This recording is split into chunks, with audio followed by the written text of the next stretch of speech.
Hello again, and welcome to my 6th tutorial on route creation in Dovetail Games Train Simulator 2021. This is Old Dad coming to you again from the mountains of southeast Tennessee, United States of America. This outing, we will continue to work with laying track on the terrain that we have been creating on our tutorial route. That route is based in Chattanooga, Tennessee, starting here at the foot of Lookout Mountain along the Tennessee River. We started laying track in the last tutorial here at the old Craven's Yard, which was built by the Nashville, Chattanooga, and St. Louis Railroad and is now owned by CSX. In the view, you see Lookout Mountain, which is the most prominent feature of Chattanooga. It is very famous for the battles fought during the American War between the states. Both sides fought for the control of the mountain, being that the high ground of the area was important. There are many famous parks and monuments located on the mountain concerning the history of the battles for Chattanooga. I thought it would be cool to give you a Google Earth tour of the area we are creating in the simulator.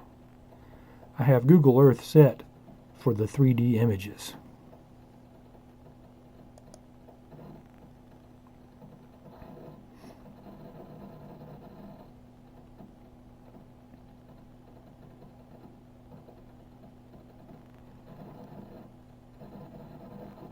The Tennessee River runs adjacent to the mountain in famous Moccasin Bend.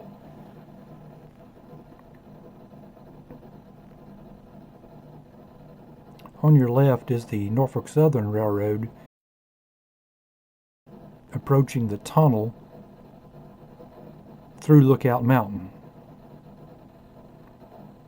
Up high on the bluff is U.S. Highway 41.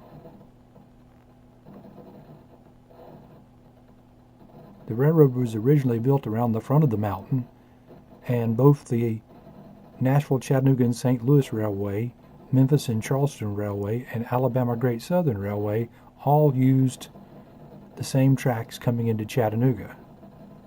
As congestion and traffic increased, the Southern Railway built a tunnel through Lookout Mountain about 1909. That way they had their own route into Chattanooga. Here we're approaching the Lookout control point. And there's the switch that we actually created in our last tutorial right at the bridge for Lookout Creek. You also see another switch which leads to the CSX Wauhatchie Yard. That yard was built by the Louisville and Nashville Railroad in 1961 in order to abandon Craven's Yard so that the Interstate 24 could be built. We've just crossed under the Norfolk Southern line going to Birmingham.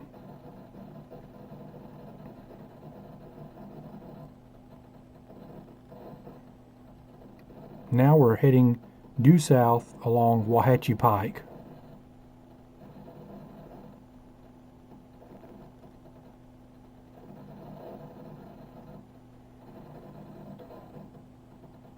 Just below us you see a crossover where the trains of the Norfolk Southern enter trackage rights on the CSX Railroad all the way 38 miles to Stevenson, Alabama. On the left you see the Wauhatchie Yard of the CSX Railroad.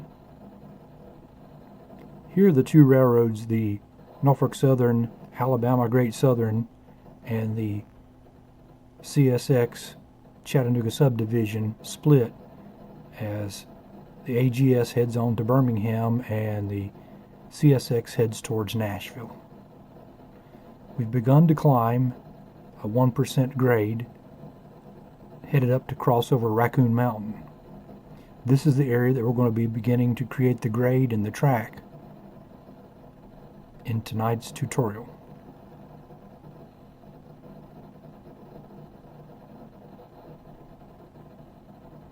Passing a feed mill,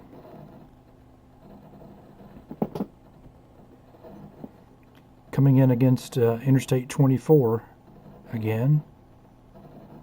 as both the railroad and the interstate use the same pass through the mountains to gain access to the area along the Tennessee River near Jasper, Tennessee.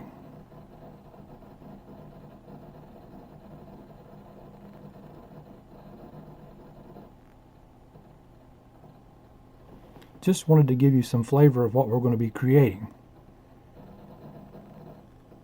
We have a lot of work in front of us in order to get the track up to this point.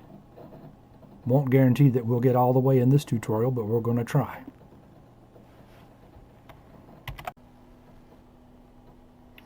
We have up until now been using the painting tools in the program to set the grade on which we will lay the track in the simulator. This method is useful where you have gentle terrain that changes elevations gradually over longer distances.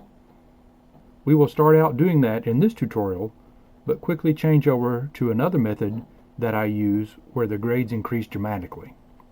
So let's get started. First, we're going to need to set some pins to show where we need to change gradients. Here we are in the simulator.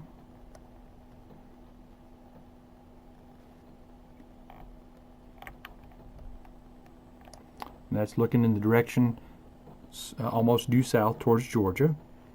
We'll get Google Overlay going.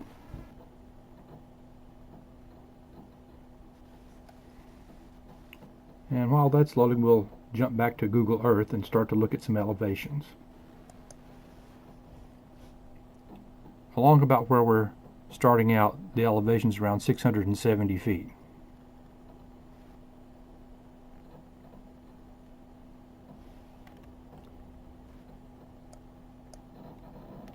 As we move along, it starts descending.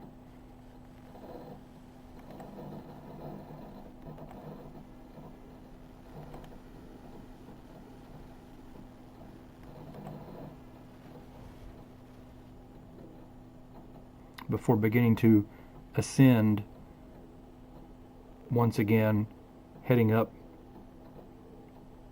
to cross Raccoon Mountain.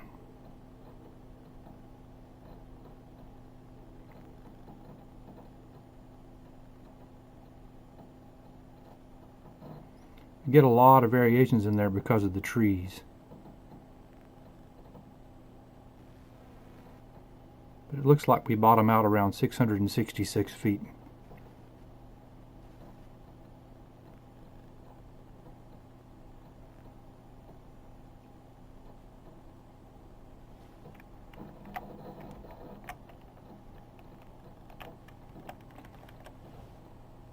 So if we go back to where our starting point was, we're around 670 feet.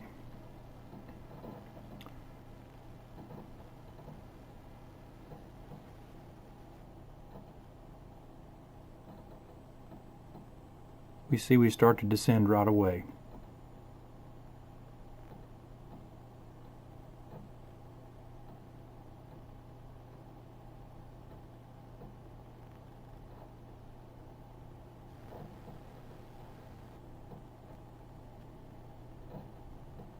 Looks like we're bottoming out about 665 to 666 feet. You've got to kind of take an average of these, as using this method we can't get it exact. So if we go back into the program,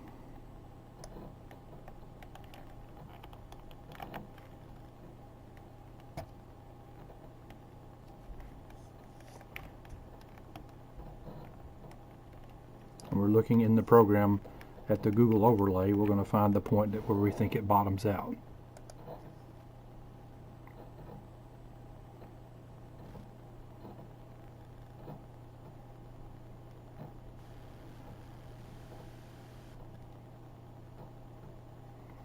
And that appears to be somewhere around the end of this long row of houses where there's a little parking turnaround.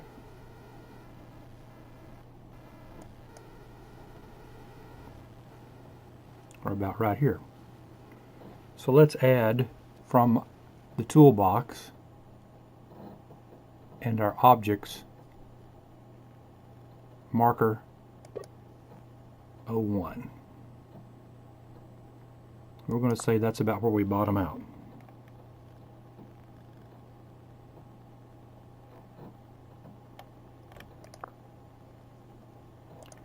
We look again here in Google Earth. We've started a steady climb.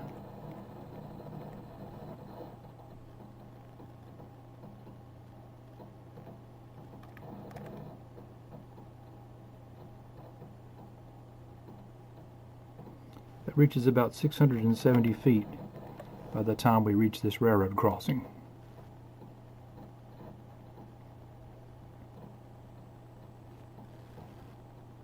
And by the point of this curve that starts, looks like we're about 675 feet.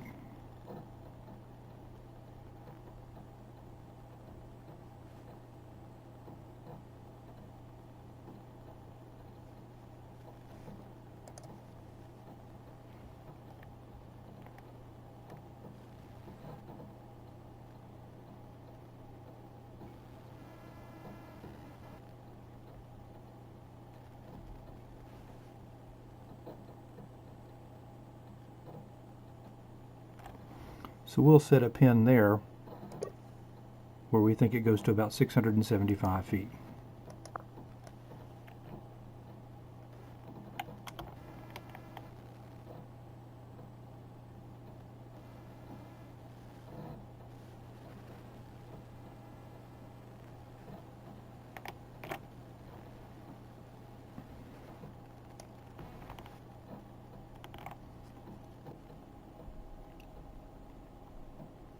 Okay, so now it would be helpful to have a means to remember these dimensions where the grades change. There's a couple of things you can do that I'm going to show you. The first one I'm going to show you is this little sheet called cheat sheet that you can go on and find online on Google, cheatsheeting.com, and this gives you a ability to convert feet to meters. And I've already got it set up here where I entered 660 and the step was 1, and I had 3 decimal points. You can see it gives me for each increment of increase of 1 foot, it gives me the equivalent meter designation. So 666 is 202.99. Another thing that you can do is create your own sheet, which is something else that I have done that I will show you. And it is an Excel sheet that I created in OpenOffice. And basically, it's a grade calculator that will allow us to, as we roll along and we place these pins where we're changing elevation, we can assign a number to the pin and the location, and then enter a elevation, let's say 666, and it will tell us what that elevation is. We had 202.996 here, and on the cheat sheet we had 202.997. So we're within a fraction of what we need to be there on each of our sheets. But on the sheet that you might create for yourself in Excel, you have to have the formula, obviously, and that is a very simple formula that we look at here, which is this is the formula that you would need. The key part of it being that you're multiplying the entry here in this column by 0.3048 to come up with the change from feet to meters. So this little formula right here that I've highlighted is the formula that you would need in your Excel sheet. And of course that changes with each one of these that we, oops, I've done something I don't want to do. I've asked it to add something else to the formula there, and I didn't mean to do that, so I'm going to hit enter, and then I'm going to click undo, and we'll go back and we should see. But each one of these, if you're familiar with Excel, if you're not, perhaps it would be easier for you to use the cheat sheet. from Google Earth, but or not from Google Earth, from Google, from cheatsheeting.com. But you can see that each one of these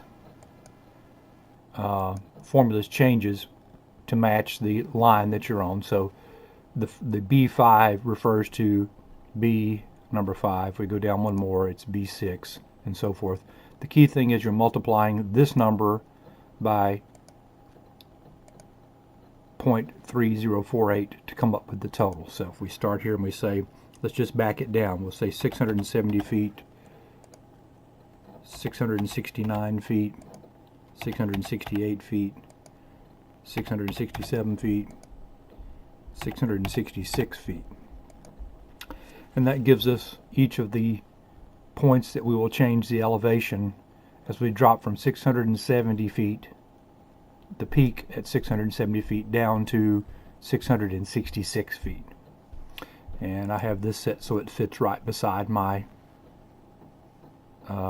screen for the simulator. I can fit it all right in there on my desktop. So if we start out here, we're starting out at 670 feet, or 204.21. I'm going to now select the painting tool. I'm going to select here in the toolbox. We went to the painting tools, and I'm going to select the leveling tool. And we're going to come down here into this box, which is the elevation that you're setting it at, and we're going to set it for 204.21. I'm actually going to start dropping it down. I'll go ahead to 203.91. And that will put us at 669 feet. So we'll just go ahead and start the drop. We'll come down here. And I also want to have a wide enough right of way. I'm going to change this to 30, just so we've got a bit of a right of way down through there that we can work with. So if we'll start right here, we'll see that we begin to lower it down. I think 30 is a little bit wide. I'm going to change that back to 25. I'm going to hit the undo key here and bring that back, and we'll start over, and we'll see if that looks like a little better. Yeah, I like that a little better. So I'll run this a short distance at 669 feet, and then we're going to change to the dimension for 668 feet, which is 203.60. And we'll run down to the end of the area that we had previously leveled, and we'll start again. And we'll take it down for a little bit, and then we'll change to 668 feet, which is 667 feet, which is 203.30.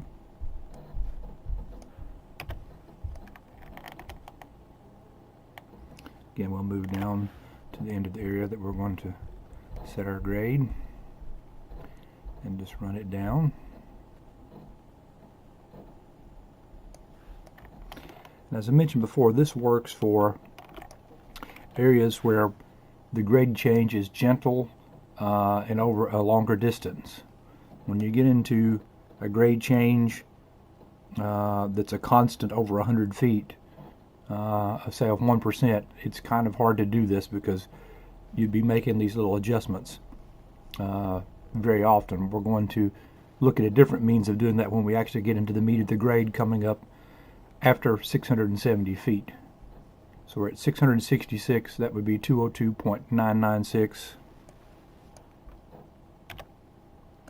We'll just go ahead and make it 99, and we'll start out and we'll level some more grade. And this goes on for some distance, as I recall, down past the grade crossing. It's kind of neat to look at also. Let's get rid of Google Earth for just a moment. What we've actually created here. You can see in some places we've raised the grade up. In other places we've probably actually lowered it down.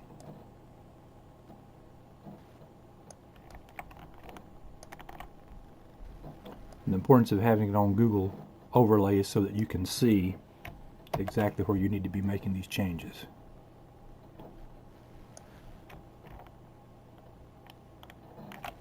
And I'm fairly certain we continue at 666 feet here for a ways.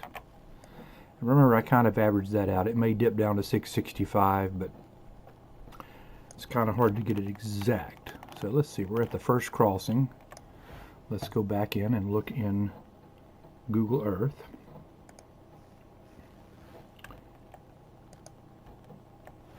And here's the first crossing, and we're still at 666 feet.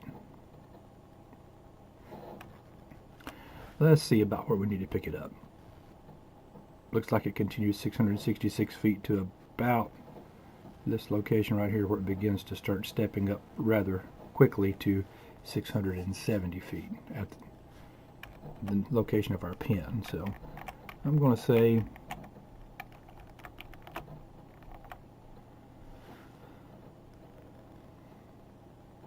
about where this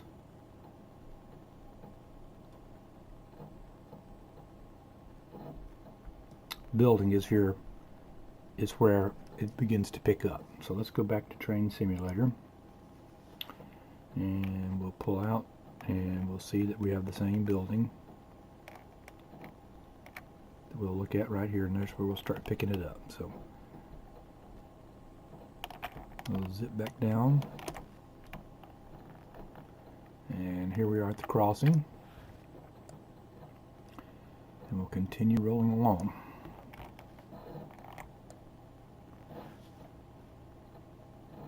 This location, there's a crossover that connects the CSX line to the Norfolk Southern Railway, and where the trains at the Norfolk Southern can cross over here and use the CSX to Stevenson, Alabama. And we'll come back and enter all that in before we're done. So I see the building over here, and this is about where we want to start stepping to a different elevation. So I'm going to now look at what we got. We go to 667, 203.30.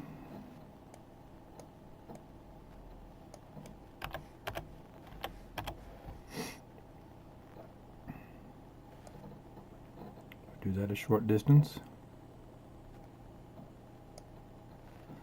Then we'll go to 668, 203.60. You can see how handy having these dimensions written down. It keeps you from having to refer back to the Google converter all the time.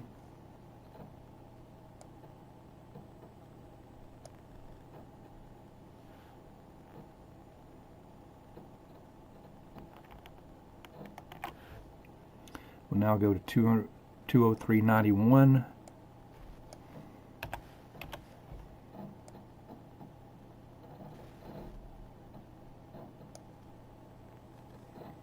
And finally finish up at 204.21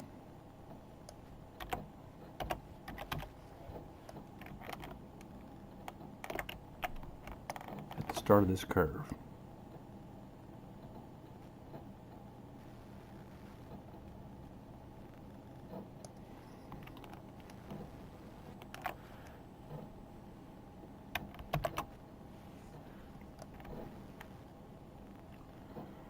So we've created a set of dimensions that, when we use the snap to terrain, should give us some reasonable grades.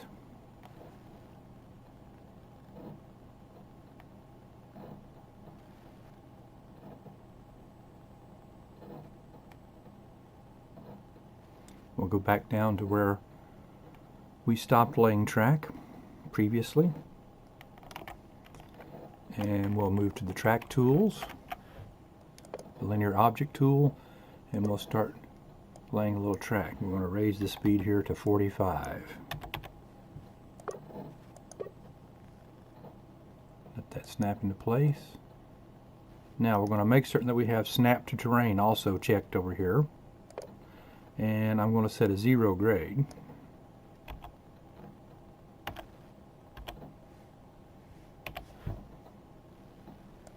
We'll let the snap to terrain tool tell us where we need to be and see what that looks like.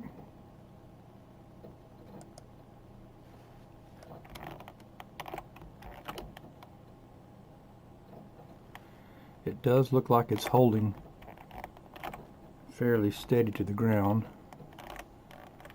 Although right here, where we did have an elevation change, you can see that it's carried it on out.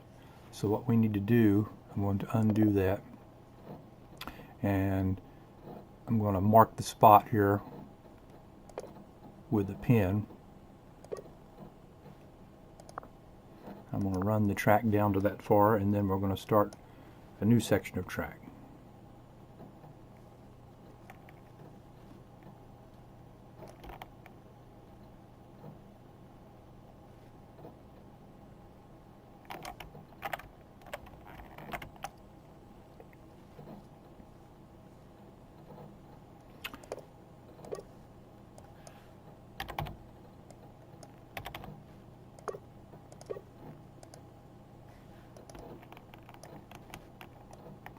I right-clicked too many times there, folks. Trying to make too many adjustments at once. Set up again.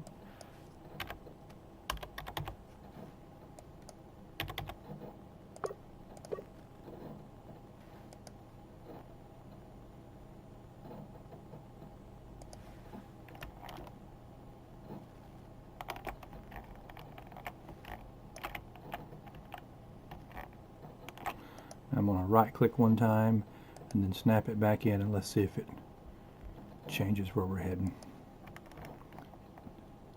And it did. It snapped it to the ground. And if we look at it from the perspective of looking at it as a grade, you can see there's a significant change there.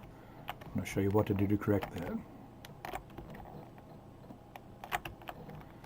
Now we should be on our 666 level now. I'm going to snap it to that. Right clicked one time, snapped off, and a little section of straight. Looks like we're laying in the ground pretty well. Very soon we're going to start back up. Unclick, click again, run a section, see what that looks like.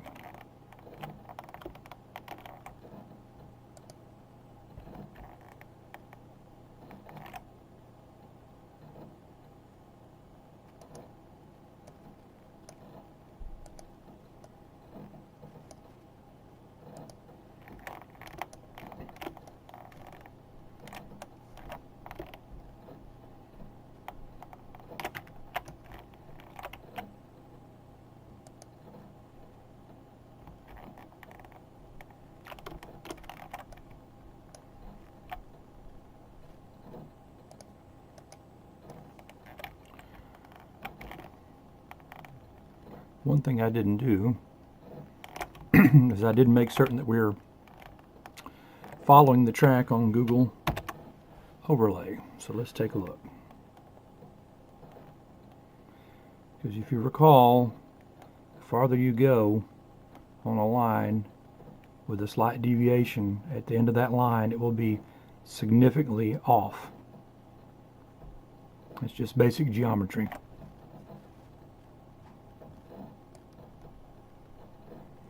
Looks like we've held pretty close, I'm pleased to say. There can be some slight deviations in the maps on Google Earth, which will cause there to be some alignment problems sometimes, and that's just where the two maps get joined as the satellite passes through a particular area. If it's one map adjacent to another, there can be a slight deviation. They're getting much better in Google Earth about keeping it exactly on. So you can see here we're starting to deviate just a little bit, but over most of that distance we were right on top of what Google says it should be. So let's now look at the grades we've created.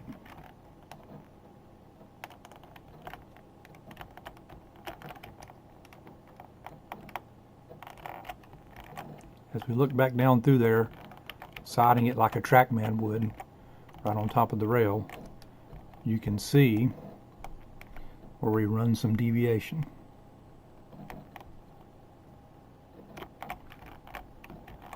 Everywhere there's one of these triangles is where we actually changed to a different section of track. It's where I right-clicked and took the Linear Objects tool off There's where we level out to 666.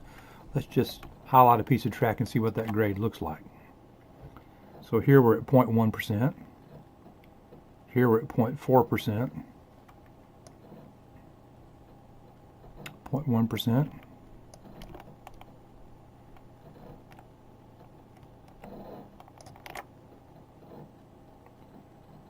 About 0. That's where we're running through the 666. 0. You're saying, where are you getting this information? That's in the bottom toolbar down here, the percentage of gradient. There's a 0.5%. This is where we had that kind of tricky spot where I put the marker down. 0.3%.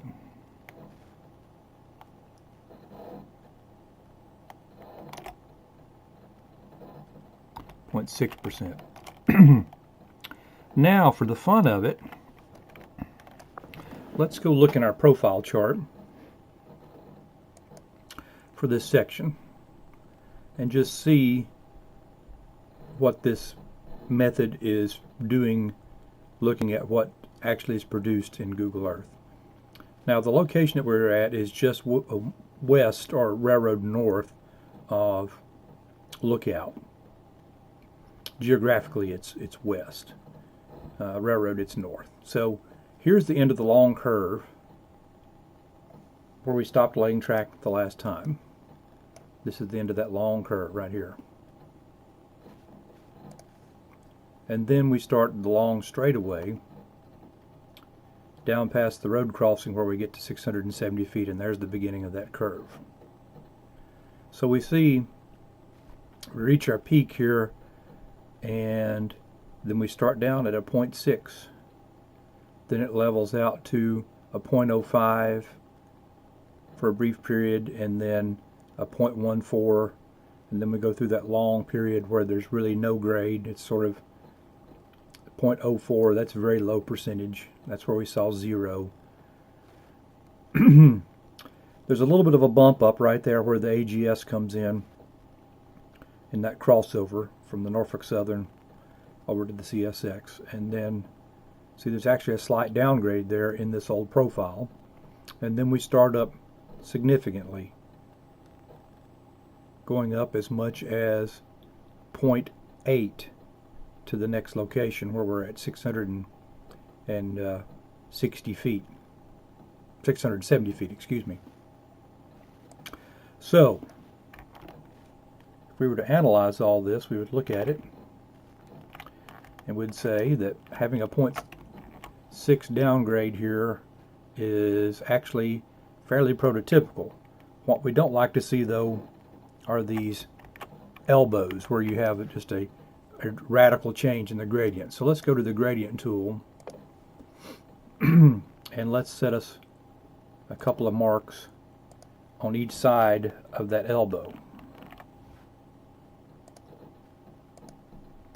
And what we will do is we will make some slight adjustments. Sometimes you don't make an adjustment on this, but that's just the point where it's going to try and bend the track just a little bit. Rather than bending it way back here, you've set a point, a defined point where you're going to bend it. So I'm going to take that down just a little bit to take that elbow out. Take this down just a little bit.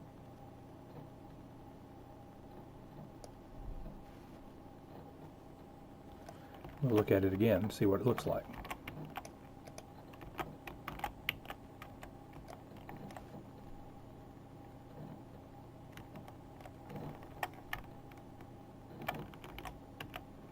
Now we don't have so much of an elbow there.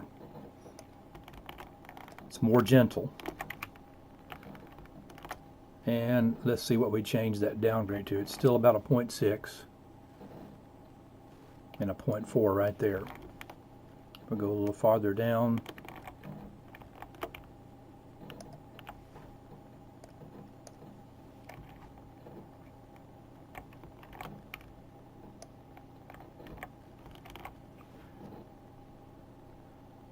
Go from 0.6 to 0.3. I'm going to set, looks like there's a little elbow there. We're going to cause a little lift right here. I'm going to set 2 points. And we're going to raise this up just a fraction.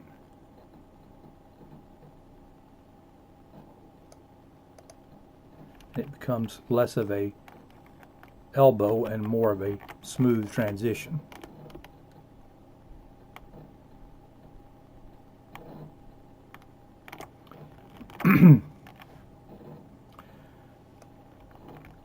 This is a point that needs to lower. Now let's look back to where we were here. We're on a 0.3. That's probably going to increase the grade when we lower this, and that's going to decrease that grade. We might go to something like a 0.4. So let's pop that. And I'm not going to put points on either side of it this time. I want to change the entire trajectory of all that section of track. Just slightly.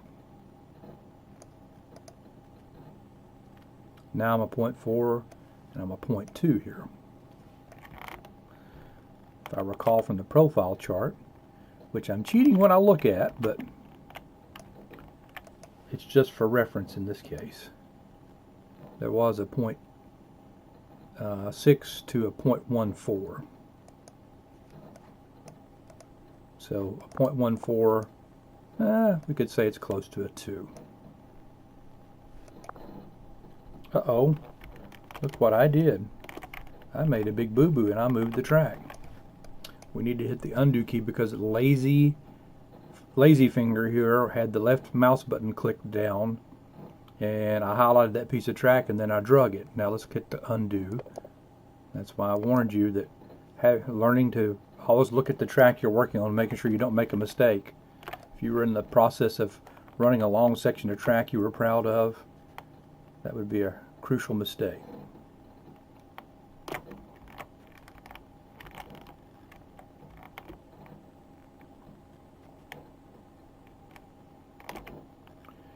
I think here we will raise this just slightly.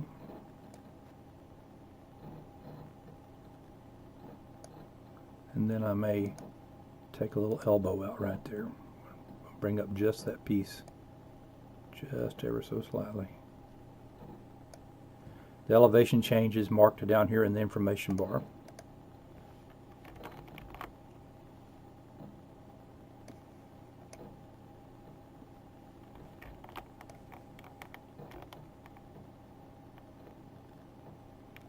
You're trying to make this appealing to the eye.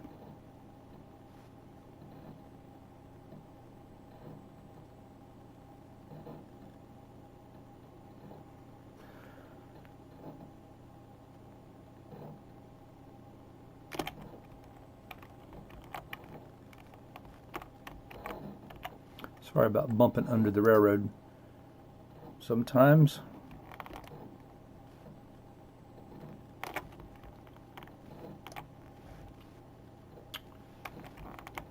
Let's see what our elevation is here on this piece of track. It is at 204.73.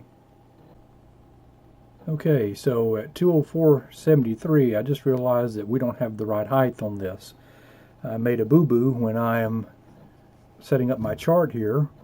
That should have been 675 feet, not 670 feet. So I'm going to add 675 down here, and that should take us, we should be to 205.74 here. So we'll raise that up to 205.74.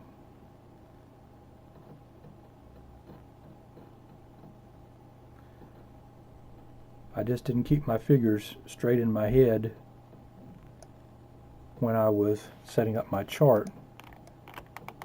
That makes more sense in that we knew that the grade was going up considerably based on our profile chart. As I recall, I think it was about 0.8%. Let's see what it is here. So we're close, 0.9%. Let's go back and look at that profile chart just for the fun of it. It appears that 0.8 starts right before the crossing. Here's the crossing. Some of these tracks don't exist anymore, but here's the crossing at Wauhatchie. And it appears that 0.88, that's all. Hey, 0.88. That's almost 9, folks. So you can see it kind of gives me a thrill when I find out that all the figures that we're using here do sort of match what the profile chart would have been. So by using Google Earth and determining that at this point where my pin is, it was about 675 feet, we're 0.88 would register a 0.9% grade because it rounds it off. So I'm pretty excited that that's where it needs to be. Now when we go back here, we see that we have quite an elbow now. So we'll take that little elbow out. Let's put Google overlay back on and see where the crossing is. And there's the crossing. So as it works out, you see we're doing a fairly accurate job of getting the gradients right. Let's use the gradient tool and add us a couple of points here to help modify this little elbow. We'll raise it up in the middle. Just a fuzz. We'll raise this one up just a fuzz. And also this one just a little bit. And this one.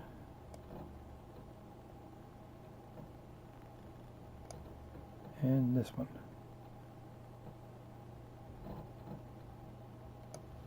Let's see what it looks like now. Still need a little more work.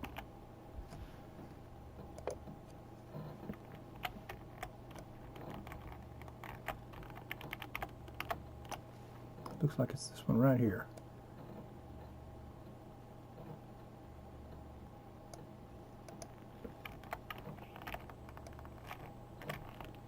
That looks better. It's not quite such a sharp elbow now. That's where we're heading. We're heading up. You can see that we're now quite a bit different on the surrounding ground. We'll use the snap tool and that'll pull right up where it needs to be. Okay, now we're going to do something a little different. Because we know that the grade's going up so steeply here. Go back to Google Earth. We know we're about 675 here.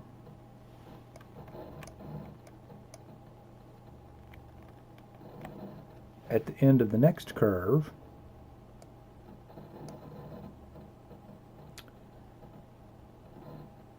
looks like we're about 685 feet.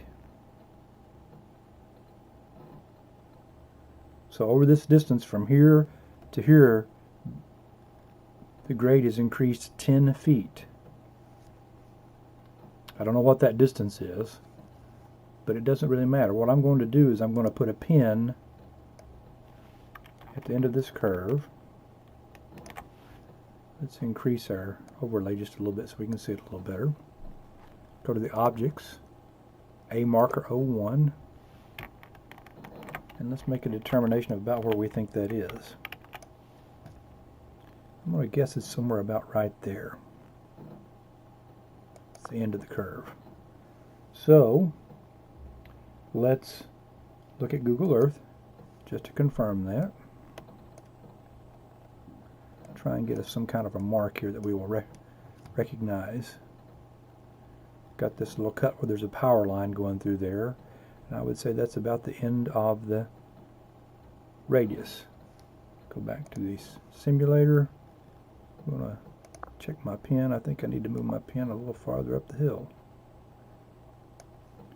Now let's check it in Google Earth again, and at that location we're about 685 feet. We'll take that. Okay, so going back to the simulator,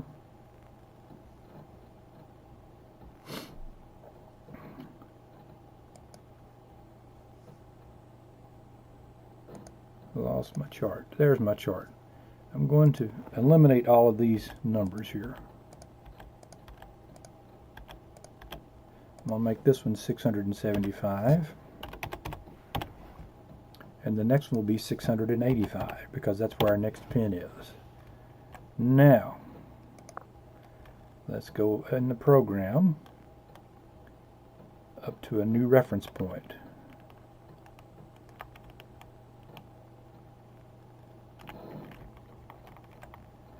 Here's a good reference point. And our elevation, well, let's see, I need to get in Google Earth to do that, sorry. Let's look and see how far this tangent goes. This tangent is a long tangent. It's probably more than 500 meters long. So I want to try and get something kind of in the middle of that segment. Looking at it, there's my pin. Got this power line grade. Let's look in Google Earth.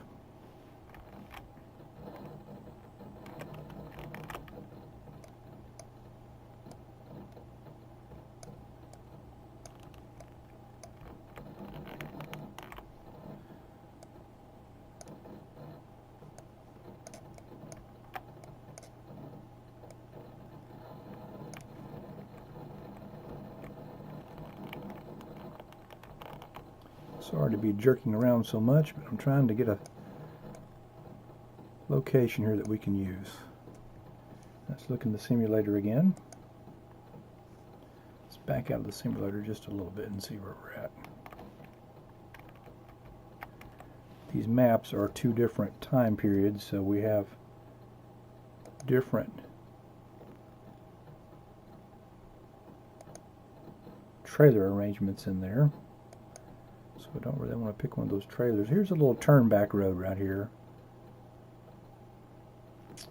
Let's see if we see that in the simulator. Yep, there's the little turn back road. So let's set a pin about parallel to the little turn back road.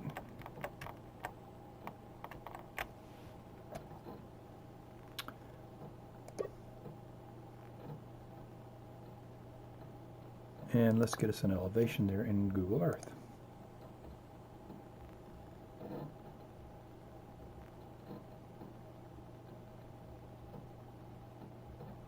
Let's call it 704.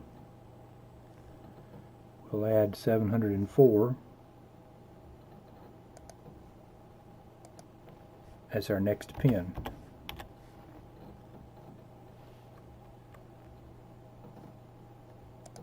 Now let's travel on up the line a little bit. Let's do one about where this turnout is. Got about 716, 15. Let's call it 715 on top of the turnout.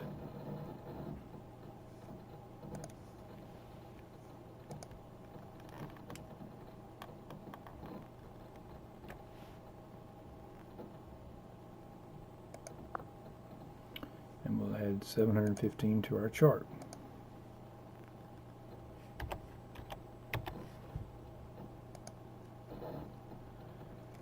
We'll go back to Google Earth. And it looks like we got the start of another tangent. Excuse me, the start of another radius. So let's pick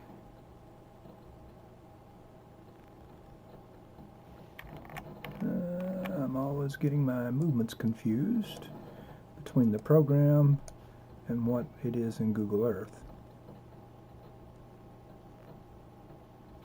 I'm going to guess that the start of this radius is about right here in the next little short curve.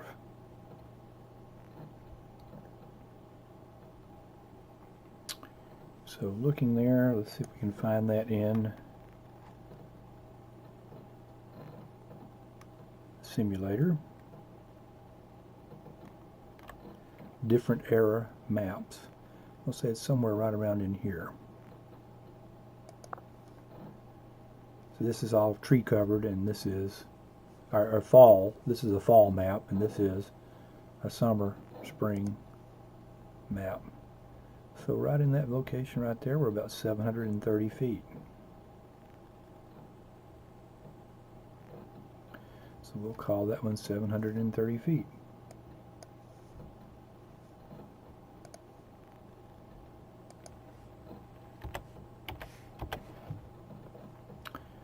Now we'll go to the end of that curve.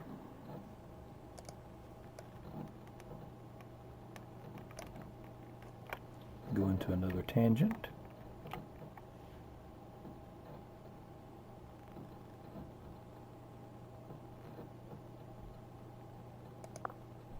Which is about the end of the tracks.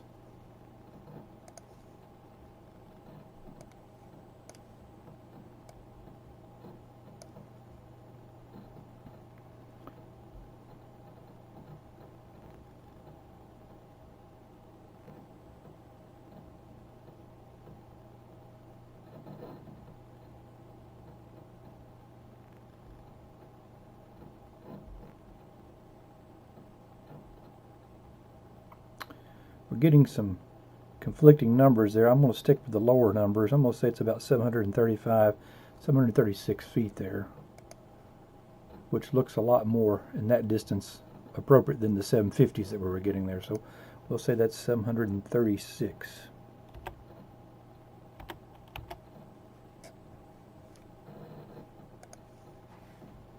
We'll go to the end of this tangent.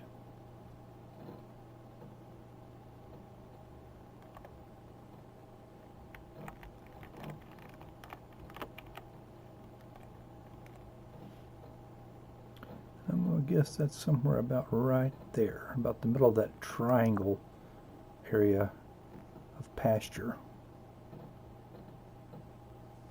Find that in Google Earth.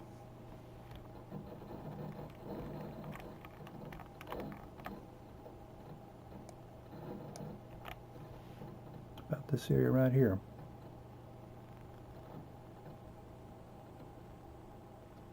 $52, $53.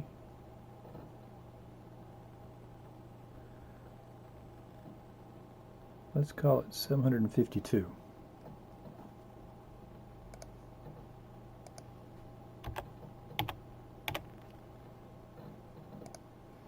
Okay, that's an additional 1, 2, 3, 4, 5, 6 pins. I think that's where we'll stop for the moment. And we'll go back down the line here and see how this works out.